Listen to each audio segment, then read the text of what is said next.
Salam. Salam. Salam. Para pemirsa The Save Ministry dimanapun saja berada, kami sangat bersuka hati dan senang untuk boleh bertemu kembali dalam pendalaman Alkitab melalui pelajaran Sekolah Sabat. Ada topik yang cukup baik yang akan kita bahas, dan ini adalah pelajaran terakhir dari kuartal ini. Mudah-mudahan ini memberikan inspirasi baru bagi kita. Baik, kita akan mulai, dan kita akan dimulai dengan doa yang dipimpin oleh Pak Adri Kaunang. Silakan Pak Adri. Kita satu di dalam doa. Ya Allah Bapa kami yang ada di dalam kerajaan surga, waktu yang indah dan diberkati ini Bapa, kami bersyukur karena kami yakin dan percaya dengan iman bahwa Allah sudah mengirimkan Roh Kudus bagi kami semua, sehingga kami dapat dipercayakan untuk membawakan kabar baik tentang Yakub, Yusuf, dan saudara-saudaranya. Kiranya berkat yang sama bisa menjadi bagian bagi para pemirsa dimanapun mereka berada, sehingga ada kata firman Allah yang akan merubah dan melanjutkan kehidupan mereka. Kami semua menuju ke dalam kerajaan surga. Terima kasih Bapa, terpujilah namamu. Dalam nama Yesus Kristus kami sudah berdoa. Amin. Amin. Terima kasih Pak Adri. Baiklah, kita akan bahas topik kita kali ini, yaitu Israel di Mesir. Kita akan minta Pak Tobing untuk menguraikan kira-kira apa yang menjadi pembahasan kita sekali ini. Silakan Pak Tobing. Baik, terima kasih Pak Darwis. Pemirsa The Save Ministry dimanapun kita berada, kita sekarang masuk kepada bagaimana orang Israel akhirnya tinggal di Mesir. Di ayat hafalan kita, maka diamlah Israel di tanah Mesir, di tanah Goshen, dan mereka menjadi penduduk di situ. Mereka beranak cucu dan sangat bertambah banyak. Kejadian 47 ayat 27. Pemirsa The Save Ministry, nanti kita akan melihat ya apa itu Goshen, di mana itu Goshen, kenapa Firaun memberi daerah Goshen untuk orang Israel, ya, di mana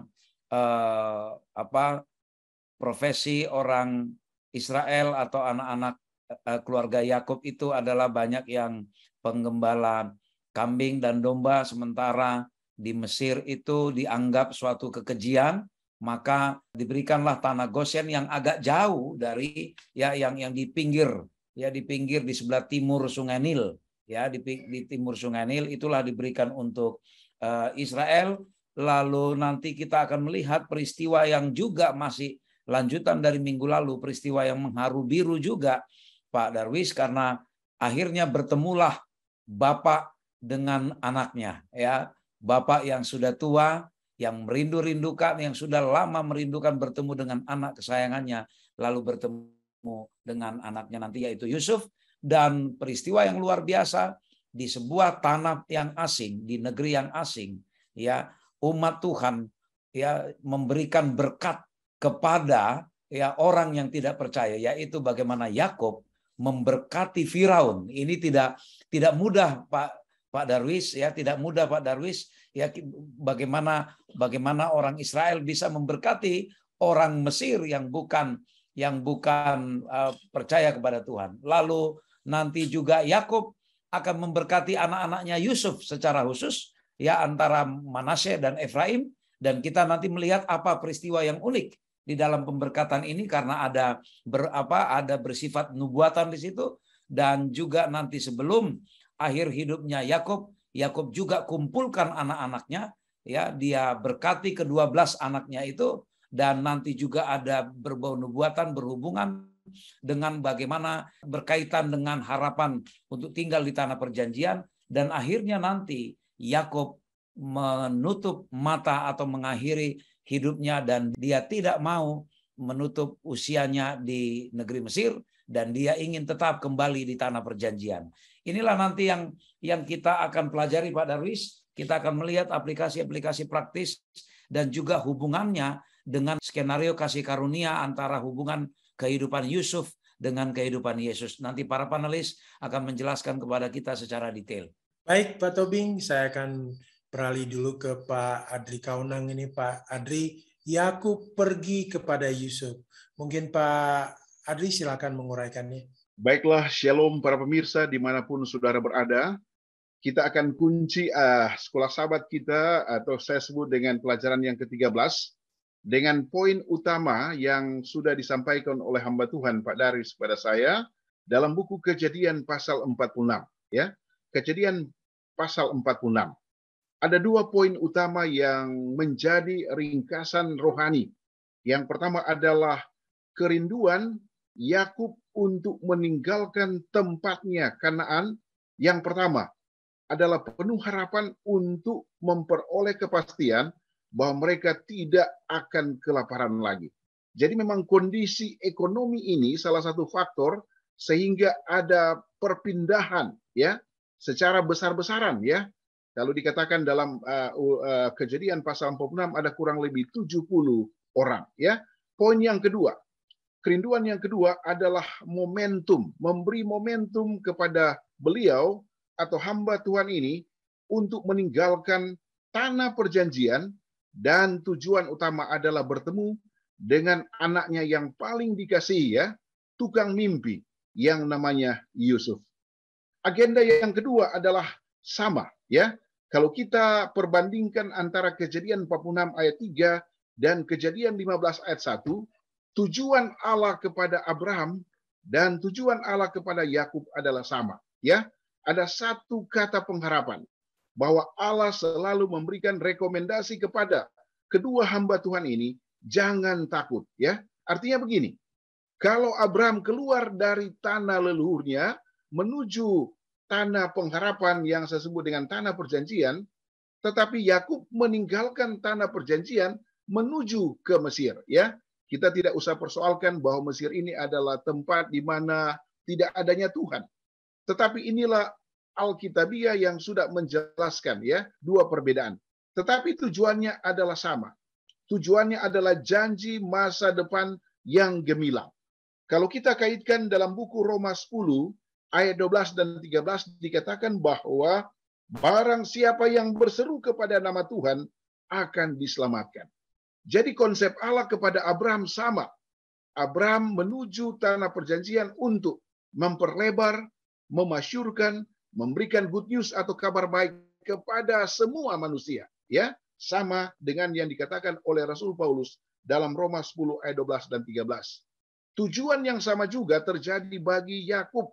Misi Allah kepada Israel ini adalah untuk tinggal di tanah Goshen dan diterima oleh Firaun, dan endingnya akhirnya adalah memperbesar, memuliakan nama Allah, dan tujuannya adalah membuat banyak orang mengenal akan Allah. Poin yang berikut adalah ya, dikatakan bahwa walaupun cerita keluarga ini sangat menarik, tetapi firman Tuhan selalu memberikan satu konsep pandangan bahwa rencana Tuhan untuk membawa penebusan kepada sebanyak mungkin orang di planet yang jatuh ke dalam dosa ini. Inilah hamba Tuhan Pak Darwis, beberapa poin penting yang diarahkan kepada buku Kejadian pasal 46. Salah satu faktor terbesar berpindahnya Yakub ke Goshen adalah memberikan kebesaran Allah untuk memperbanyak orang diselamatkan. Shalom Pak Daris. Baik Pak Adri, ini sepertinya kepergian Yakub maupun Yusuf selalu membawa berkat kemana mereka berada Pak. Apa yang kita buat juga agar kita juga dalam perjalanan hidup kita agar selalu membawa berkat bagi orang lain. Silakan Pak.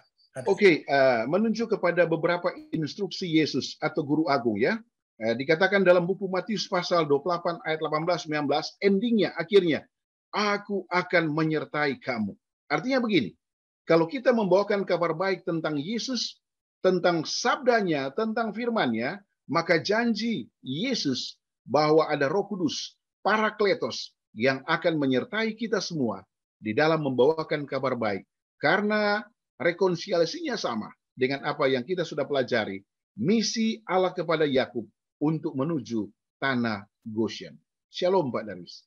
Baik Pak Adri, saya beralih ke Pak Fajar ini. Pak Fajar, Yakub akhirnya tinggal di Mesir bersama semua anaknya. Silakan Pak Fajar. Ya, terima kasih Pak Darwis dan pemirsa The Safe Ministry.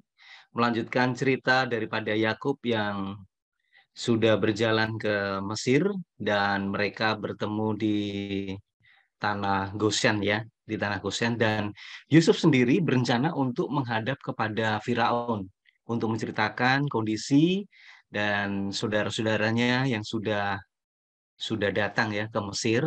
Dia membawa 5 orang saudaranya, dan Yusuf sudah mengantisipasi kalau seandainya ada satu pertanyaan dari Firaun, apa pekerjaanmu, apa yang kamu lakukan yang ada di Kanaan, maka mereka harus menjawab dengan jujur bahwa mereka adalah seorang pengembala ya, pengembala ternak, pengembala kambing dan lain sebagainya.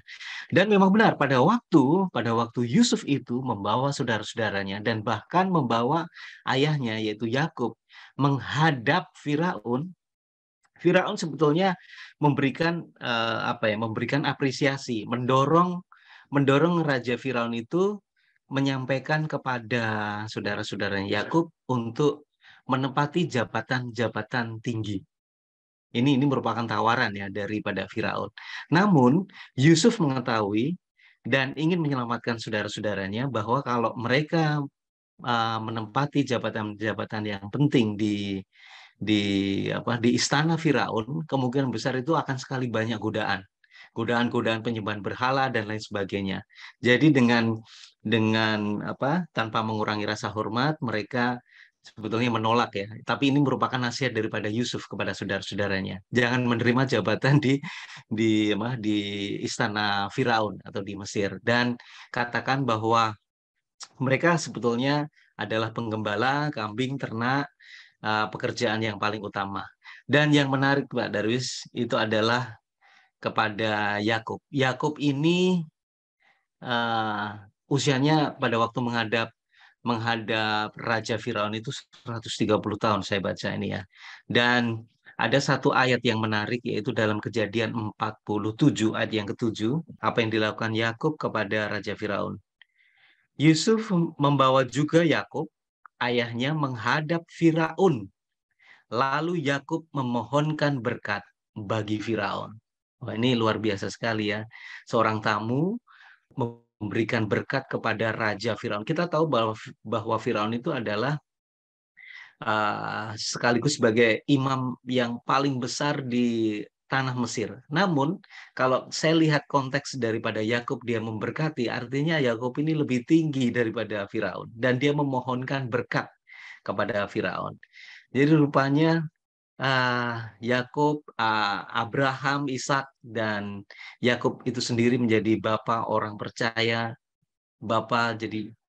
menjadi bapa bagi banyak bangsa itu terwujud kepada Yakub pada waktu dia memberkati Raja Firaun. Demikian Pak Darwis. Baik Pak Fajar, ini hanya pemikiran untuk aplikasi kehidupan kita, tahu bagaimana Yakub memberkati Firaun. Luar biasa. Nah, apa yang kita bisa buat Pak agar di lingkungan kehidupan kita dapat menjadi terang juga bagi orang lain? Ini menjadi satu contoh bagi kita tentunya ya, Pak Darwis dan pemirsa The Safe Ministry. Pada waktu kita di lingkungan yang baru, kita menjadi seorang tamu, menjadi orang asing gitu ya. Bagaimana kita memperkenalkan atau menunjukkan satu tabiat yang terbaik menjadi umat-umat Tuhan gitu ya. Menjadi seorang penolong, menjadi seorang pendoa, menjadi seorang yang memberikan berkat bagi orang lain. Sehingga ini akan menarik simpati bagi orang lain. Jadi yang bisa kita buat adalah pada waktu kita di lingkungan yang baru, biarlah kita bersosialisasi, bertemu dengan orang setempat, mungkin bahkan bertemu dengan orang penguasa, seperti halnya di Mesir ini ya, kepada orang-orang yang punya otoritas yang lebih tinggi. Artinya supaya kita bisa dikenal sehingga kita tidak dipandang remeh ya oleh lingkungan sekitar. Kalau kita sudah dekat dengan mungkin ketua, pemimpin yang ada di lingkungan itu, justru akan jauh lebih mudah kita akan bisa berterima. Ini sebagai wujud upaya bersosialisasi, memperkenalkan siapa kita, menjadi umat Tuhan, dan ini menjadi satu nilai bagi kita semuanya ya, akan jauh lebih mudah kita memperkenalkan Tuhan kita gitu ya kepada orang lain. Demikian Pak Darwis. Baik Pak Fajar, saya kembali ke Pak Elvin ini. Yakub memberkati anak-anak Yusuf. Mungkin Pak Tobing bisa uraikan ini, luar biasa ini. Silakan Pak Tobing. Baik, makasih Pak Darwis. Pemirsa The Safe Ministry, ada yang menarik di dalam proses Yakub memberkati anak-anak Yusuf. Mungkin kita bertanya, mengapa hanya anak Yusuf? Ya, anak-anaknya yang lain bagaimana? Nah, seperti kita tahu ya bahwa Yakub karena merasakan bahwa Yusuf sudah menjadi penyelamat bagi keluarga mereka, sehingga dia pun ingin memberikan berkat secara khusus kepada anak-anaknya Yusuf. Dan sebelum dia memberkati, sebenarnya peristiwa awalnya itu Pak Darwis, pada saat itu Yusuf mendengar bahwa Yakub sudah tua. Ya, sudah tua dan sakit-sakitan. Lalu ya ada orang yang bilang kepada Yusuf, ayahmu itu sakit, ya. Lalu akhirnya Yusuf berpikir, kalau begitu saya bawalah anak-anak ini untuk menghadap kakeknya. Dibawalah Manase dan Efraim. Lalu waktu dikasih tahu kepada Yakub, ya ayah ini saya bawa ini cucu-cucumu. Gitulah kira-kira ya dalam bahasa awam. Karena sudah tua dan sakit, penglihatan Yakub sudah nggak jelas ya. Dia juga nggak bisa melihat secara terang siapa ini cucunya. Hanya dia tanya, yang ini siapa gitu ya. Diterangkanlah. Ya, oh ini Manase, ini Efraim. Manase itu anak yang sulung, lebih tua dibandingkan Efraim ya. Sulung dalam arti dari Yusuf. Lalu karena masih banyak lagi cucunya Yakub dari anak yang lain. Lalu pendek cerita, Yakub meminta supaya datanglah ke sini, saya akan memberkati. Kemudian Yusuf mengaturlah supaya kedua anaknya ini sujud di pangkal pahanya Yakub ya, sesuai dengan urutan. Dibuatlah Manase itu di pangkal paha kanannya Yakub, lalu Efraim itu di pangkal paha kirinya Yakub. Tetapi ya ternyata ketika Yakub hendak memberkati, rupanya disilangkan tangannya Pak Darwis. Disilangkan tangan kanan Yakub ya menjadi ke kepalanya Efraim. Ya, Efraim, padahal Efraim di posisi kaki kirinya Yakub, lalu tangan kirinya Yakub ke kepalanya Manase. Lalu Yusuf bilang, jangan gitulah ayah. Ini kan Manase yang lebih tua. Ya, kenapa seperti itu? Oh, jadi dikatakan bahwa nanti ya anak yang kedua akan menjadi lebih besar kuasanya dibanding anak yang pertama, dan dikatakan keturunan adiknya itu akan menjadi sejumlah besar bangsa-bangsa. Jadi proses pemberkatan itu ternyata juga berisi nubuatan Pak Darwis. Ternyata nanti keturunan Efraim itu akan jauh lebih besar dibandingkan keturunan dari Manase. Demikianlah dijalankan proses pemberkatan ini kepada anak-anak Yusuf atau dua cucunya Yakub. Dan ini mengapa dilakukan ini? Ini adalah simbol kesetiaan, simbol menjalankan menjalankan mandat Tuhan kepada Abraham ketika Allah mengatakan bahwa engkau akan menjadi berkat. Maka Yakub ya hendak memastikan turun temurun dari dia dan kepada keturunannya dia akan memberikan berkat secara khusus kepada cucunya, ya dua cucunya dari Yusuf.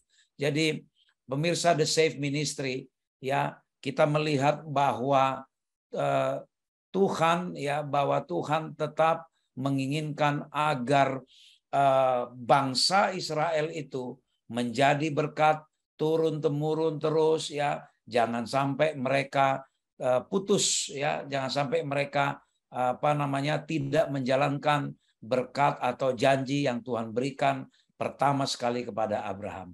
Nah, sekarang adalah hal yang sama, bagaimana kita juga ya agar bisa menunjukkan kesetiaan kita kepada sama seperti Yakub setia terhadap hal yang sudah diajarkan oleh nenek moyangnya mulai dari Abraham dan turun temurun terus seperti itu, karena kita sudah melihat ya bagaimana Allah begitu sangat baik kepada keluarga Yakub pada saat itu. Ya hal kejahatan dari kejahatan saudara-saudaranya Tuhan robah menjadi peristiwa kebaikan, justru peristiwa yang menyelamatkan keluarga Yakub. Kalau bukan karena itu, ya, bagaimana mereka bisa tiba di Mesir, bagaimana Yusuf dengan bijaksana mengatur persediaan, dan bahkan kalau kita baca di sebelumnya bagaimana bahkan orang Mesir pun datang menukarkan ternaknya untuk diberikan makanan, dan akhirnya orang Israel pun bisa menjadi peternak ya yang luar biasa ketika tinggal di Mesir. Ini adalah skenario yang Tuhan atur. Oleh karena itu kita perlu meneruskan hal-hal yang baik yang sudah Tuhan tunjukkan kepada kita. Demikian Pak Darwis yang kita bisa ambil pelajaran dari hari ini. Baik Pak Tobing, ini hanya aplikasi dalam kehidupan kita. Bagaimana kita buat supaya kita juga bisa memberkati semua turunan-turunan kita ya Pak, seperti Yakub yang luar biasa ini. Silakan. Iya. Terima kasih Pak Darwis. Jadi ini sangat penting bagi kita ketika bagaimana Yakub juga bisa memberkati anak-anaknya, keturunannya. Biarlah kita juga ya, kita mungkin tidak secara liturgi atau tidak secara upacara kita melakukan penumpangan tangan kepada anak-anak kita, tetapi ketika kita melakukan hal yang setia di hadapan Tuhan Pak Darwis, ketika kita selalu membawa nama Tuhan kemanapun pergi, kita akan menjadi berkat dimulai dari keluarga kita dan kepada masyarakat di sekitar kita. Dan seterusnya kemanapun kita pergi, Tuhan mau kita menjadi berkat ketika kita didapati selalu setia. Demikian Pak Darwis. Baik Pak Tobing, saya beralih kepada Pak Adri kembali.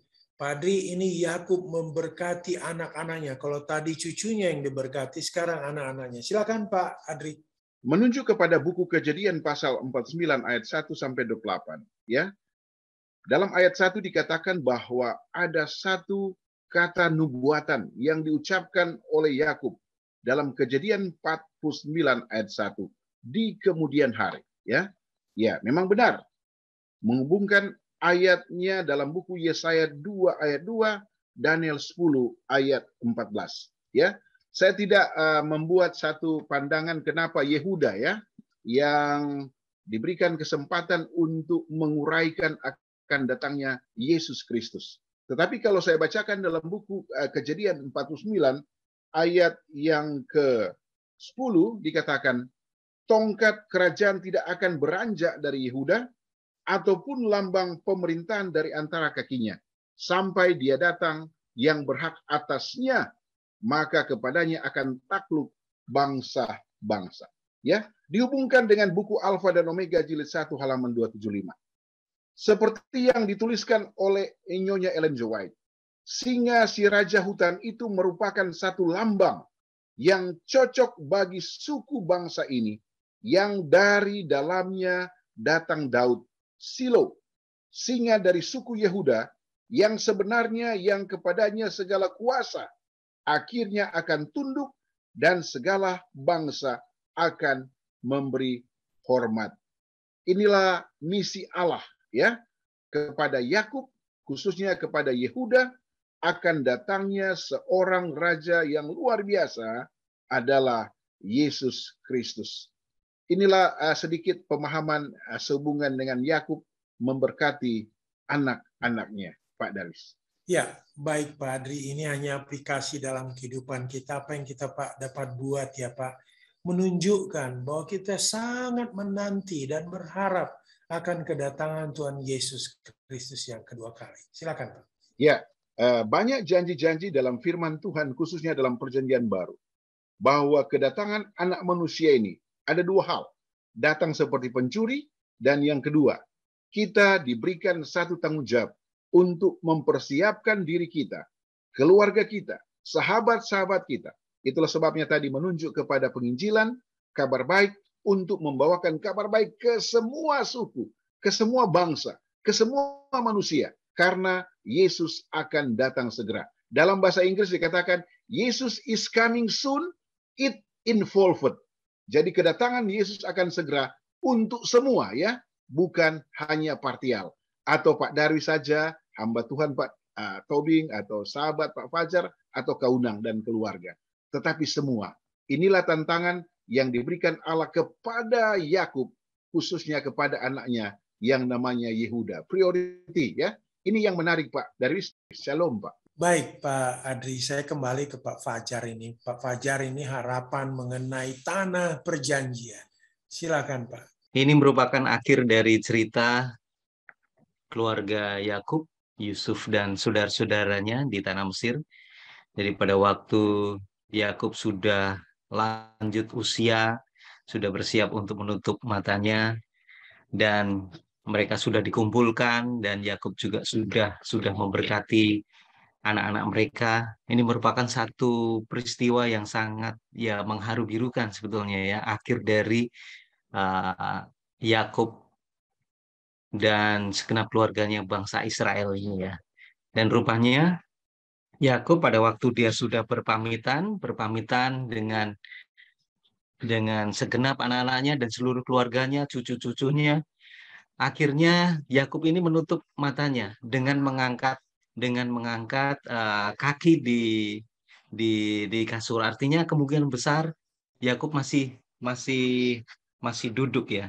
Kemudian Yakub mengembuskan nafas yang terakhir dan mereka meminta kepada anak-anaknya untuk menguburkan di Gua Mahpela.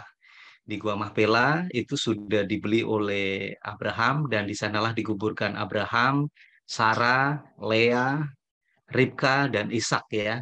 Jadi kerinduan daripada Yakub itu dikuburkan di tanah perjanjian. Artinya meskipun Yakub beserta dengan segenap keluarganya menjadi orang asing di Mesir, tapi ada satu harapan bahwa dia nantinya akan dikembalikan memasuki tanah perjanjian, beristirahat di tempat yang terakhir ya, yaitu di tanah Kanaan itu sendiri. Dan itu memang dilakukan ya.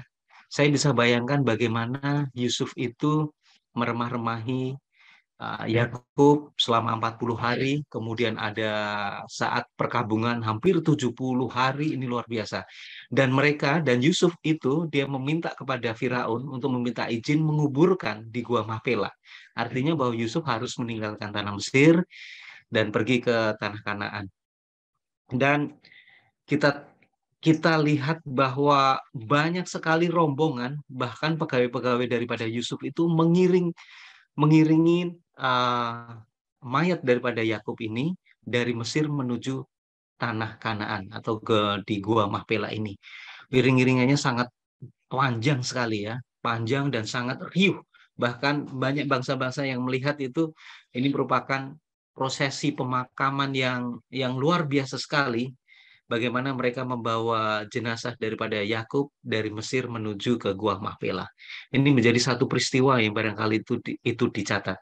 Nah, pada waktu mereka kembali ke Mesir setelah mereka menguburkan ayahnya, ini saudara-saudara Yusuf itu malah jadi takut, Pak Darwis. Karena takut apa? Jangan-jangan nanti Yusuf ini membalas dendam ya. Akhirnya mereka datang lagi kepada Yusuf dan mereka katakan, ya mereka meminta ampun, mereka menundukkan kepalanya. Jangan sampai ya mereka bersiap untuk menjadi hamba daripada Yusuf. Tapi apa yang dikatakan oleh Yusuf? Tidak ada terbersit apapun untuk membalas dendam ya setelah kematian ayahnya. Tidak ada satupun. Bahkan Yusuf memberikan satu penghiburan kepada mereka dan memberikan kepastian, janganlah takut. Aku akan memelihara kamu. Wah, ini luar biasa ini. Aku akan memberikan kamu makan, memelihara kamu, sehingga seluruh keluarga dan seluruh bangsa Israel itu akan tetap hidup. Ini merupakan satu jaminan yang luar biasa. Sebenarnya mereka takut ya. Mereka takut kepada Yusuf. Tapi Yusuf memberikan satu jaminan, garansi bahwa mereka tidak perlu takut untuk menghadapi. Nah, inilah yang menjadi satu harapan bagi seluruh keluarga Yakub, anak-anak, saudara-saudaranya Yusuf. Ada satu harapan bahwa mereka itu hanya tinggal sementara di tanah Gosen itu, dan mereka akan kembali lagi nanti ke tanah Kanaan atau tanah perjanjian. Dan Yusuf itu meminta dengan sangat keluarganya, apabila dia nanti mati, itu tulang-tulangnya sekalian untuk dibawa ke tanah Kanaan. Dan ini menunjukkan bahwa ada satu pengharapan bahwa Yusuf pun menginginkan kembali ke tanah perjanjian. Demikian Pak Daris. Baik, ini pemikiran untuk aplikasi Pak. Apa yang kita buat ini Pak, supaya kita juga masuk ke tanah perjanjian atau surga yang disiapkan oleh Tuhan bagi kita. Silakan Pak Fajar. Iya, ini bagus sekali ya. Tentunya kita masing-masing pemirsa The Save Ministry memiliki satu harapan yang sama untuk memasuki tanah perjanjian, semawi, surgawi. Ini yang kita harapkan di dalam kehidupan kita. Memang tujuan akhir daripada kehidupan di atas dunia ini adalah kita bisa memasuki satu tanah perjanjian surgawi. Nah, sekarang pertanyaannya adalah bagaimana apa yang harus kita buat? Seperti halnya Yakub, Yusuf dan saudara-saudaranya, mereka punya satu pandangan bahwa akhir hidup mereka menginginkan kembali ke tanah perjanjian atau tanah Kanaan. Nah, kita memiliki satu kerinduan, pengharapan terakhir nanti di dalam kehidupan akhir di atas dunia, kita bisa memasuki tanah perjanjian. Apa yang mesti kita buat adalah kita tetap setia kepada Tuhan, tetap menjadi seorang yang memberikan berkat bagi orang lain, bermanfaat kehidupan kita bagi orang lain. Jadi bukan hanya untuk kehidupan kita sendiri, tapi gunakanlah kehidupan kita itu dapat menjadi manfaat bagi orang lain. Sehingga bukan hanya kita saja yang memiliki satu pengharapan masuk ke dalam kerajaan surga, tapi orang-orang lain juga melalui mengabarkan Injil, seperti halnya tadi yang disampaikan oleh panelis Pak Adri Kaunang, mengabarkan Injil, menyampaikan satu kabar baik, ada satu tanah pengharapan yang ada di surga yang sudah disiapkan, supaya kita tetap setia sampai Yesus datang menjemput kita semuanya. Demikian Pak Darus. Baik Pak Fajar. Pemirsa The Save Ministry, tidak terasa kita akan akhiri diskusi ini. Dan kita minta Pak Tobing untuk memberikan kesimpulan dan kata akhir dari pelajaran kita kali ini. Silakan Pak. Baik Pak Darwis, pemirsa The Save Ministry, inilah akhir dari pelajaran minggu ini dan juga dari triwulan ini. Dan pelajaran kita pada akhir ini ditutup dengan bagaimana kisah Yusuf, ya, Yusuf yang mengalami fitnah, mengalami penderitaan, ya, mengalami penjara, dicemburui oleh saudara-saudaranya, ya, difitnah oleh istri Potifar, dimasukkan ke penjara, tetapi dia tampil sebagai pemenang. Walaupun butuh waktu menunggu 13 tahun, dia akhirnya secara mukjizat menjadi Perdana Menteri, dan Tuhan berikan hikmat bijaksana mengatur dari sisi ekonomi sehingga bangsa Israel, terutama keluarga besarnya, bisa diselamatkan dan bahkan pindah hijrah ke Mesir. Dan setelah hijrah ke Mesir, mereka menjadi bangsa yang besar di situ dan mereka menjadi punya pengaruh di situ. Demikianlah juga kehidupan Yusuf ini menggambarkan perjalanan hidup Yesus, Pak Darwis. Yesus yang polos, Yesus yang jujur, yang tulus dan ikhlas itu sama seperti Yusuf yang tulus, ikhlas, tidak ada niatan jahat apapun. Tetapi dia dicemburui oleh imam-imam Yahudi, oleh ahli Taurat, orang-orang Farisi, ya. Dia dicemburui dan bahkan diskenariokan, akhirnya dia difitnah dan mengalami persidangan yang sangat tidak fair, yang sangat tidak adil bagi dia. Dan pendek cerita, Yesus akhirnya menjalani sebuah hukuman yang bukan karena kesalahannya, sama persis seperti Yusuf. Yesus akhirnya disalibkan di Bukit Golgota, bukan untuk kesalahannya, tetapi untuk menebus kesalahan kita. Dan dia tampil sebagai pemenang di hari ketiga. Demikianlah jalan hidup yang Tuhan atur kepada Yusuf, menggambarkan jalan hidup yang dijalani oleh Yesus. Yesus menjadi jalan keselamatan bagi kita. Yesus menjadi kasih karunia bagi kita. Bukan karena kita benar, bukan karena kita baik, tapi Yesus melakukan itu oleh karena Dia mengasihi kita. Oleh karena Dia tahu kita tidak punya jalan lain untuk diselamatkan selain Dia harus menjadi korban untuk menyelamatkan kita. Bukankah sebaiknya kita juga menyadari hal ini? Bukankah sebaiknya kita juga menyambut kasih Yesus yang sudah mati bagi kita? Demikian juga saudara-saudara Yusuf yang telah menerima dan datang dengan rendah hati kepada Yusuf. Bukankah kita juga harusnya datang dengan rendah hati kepada Yesus, mengakui dosa kita, mengakui kegagalan kita, mengakui kelemahan kita, dan biarlah Dia satu-satunya menjadi juru selamat bagi kita. Apalagi yang kita tunggu? Pemirsa The Safe Ministry, mari kita saling mengingatkan, saling mendoakan agar tawaran kasih karunia tidak sia-sia datang kepada kita. Kiranya Tuhan memberkati kita. Amin. Terima kasih para panelis yang boleh memberikan gambaran pelajaran Sekolah Sahabat kita kali ini. Biarlah ini memberikan inspirasi baru bagi semua pemirsa The Safe Ministry. Dan kami juga mengucapkan terima kasih kepada produser kami, Pak Simon Gumanti. Dan kita akan tutup diskusi ini dengan doa yang dipimpin oleh Bapak Fajar. Silakan. Baik, kita satu dalam doa. Kembali kami datang menghadap kehadirat-Mu Tuhan. Terima kasih atas pelajaran yang luar biasa sekali. Bagaimana kehidupan Yusuf menggambarkan satu kehidupan Yesus sebagai penyelamat bagi kami semuanya.